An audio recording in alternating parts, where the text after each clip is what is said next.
Mr. Thabane, thank you so much for joining us. I think what we need to establish first, do you consider this morning's unrest a military coup?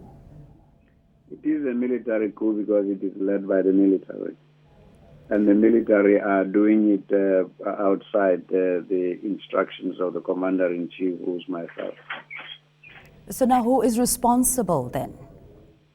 I think the commander himself has been leading this from evidence that I have. He has personally been leading this meeting. Mr. Thabane, is it not concerning to you that the military have taken unilateral action like this? It really should not happen anymore in the modern day, particularly in SADC or in a SADC member state. Bearing in mind the very many efforts that were made to declare SADC a region free of this kind of activity. So it has been a very big setback for us in Lesotho, that at a time when we thought that democracy was truly taking root, the army decided to take unilateral action against an elected government.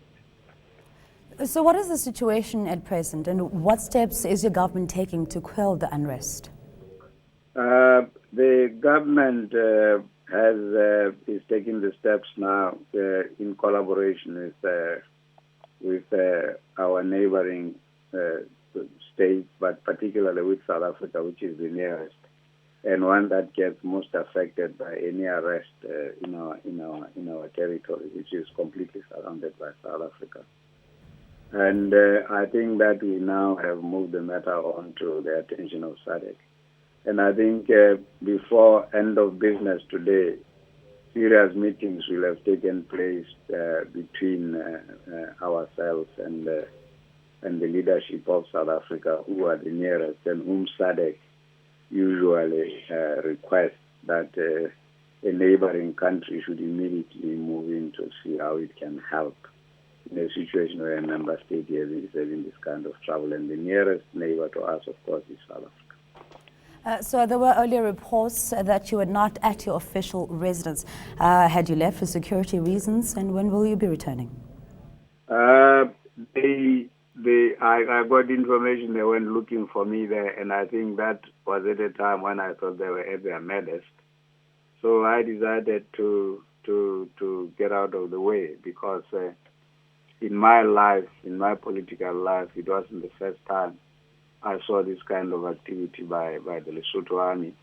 A lot of effort has been made to reform that army and make it a normal army that is subject to civilian authority. But this particular situation has taken us a little bit by surprise.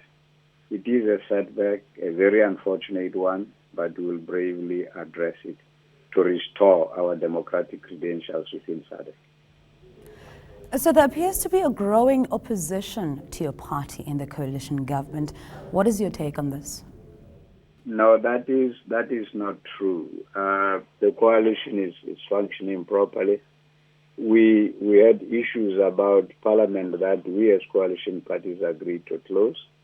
We are now discussing the reopening of Parliament. Only day before yesterday, I had a very long meeting with the Speaker of Parliament, and then we laid out plans on what should be done to now lead towards the reopening of Parliament. And I'm very happy with our discussion, because now it is up to him now to carry out those issues on which we agreed and have Parliament opened. We are not afraid of opening Parliament.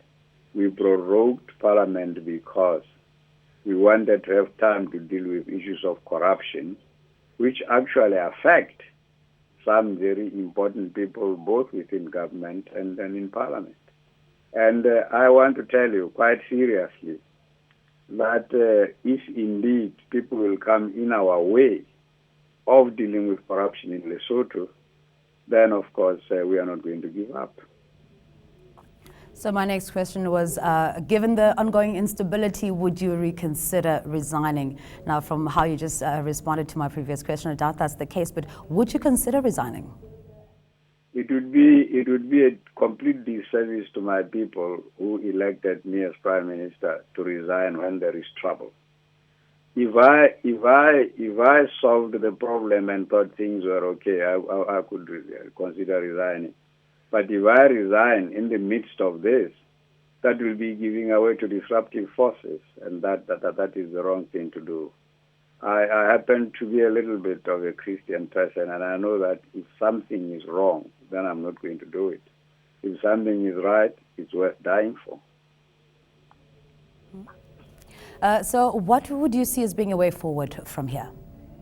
The way forward from here is that we have South Africa with us as a neighbor, and temporarily it is chairing the organ on defense and security.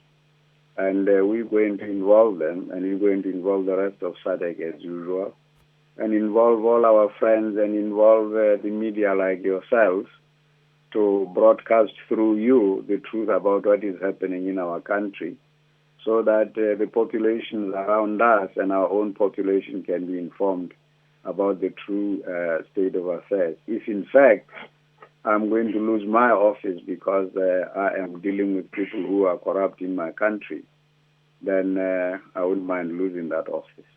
You deserve to know more. eNCA.com.